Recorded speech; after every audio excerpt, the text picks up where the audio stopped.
Et puis société avec les épargnants de BR, bâtisseurs de recherche, de richesse, allions-nous dire.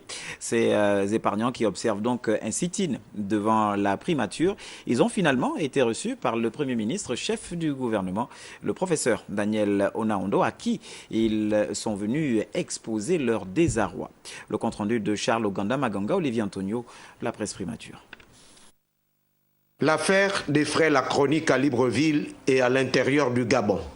La BR Sarl, le bâtisseur des richesses, cet établissement de microfinance créé il y a 5 ans par un jeune compatriote du nom de Yves Mapako, aurait fait faillite.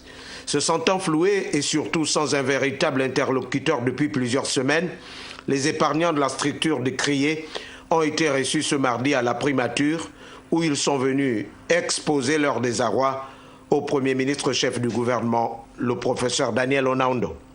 Nous sommes venus présenter la situation au Premier ministre en lui disant que ce sont des mères et pères de famille qui ont été roulés dans la farine par un citoyen gabonais dont il a bien eu les papiers des autorités gabonaises.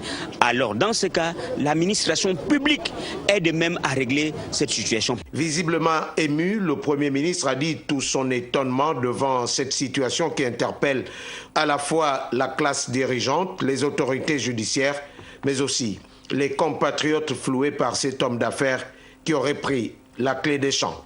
J'ai appris l'affaire par la presse. On en a parlé au Conseil des ministres, vous êtes au courant.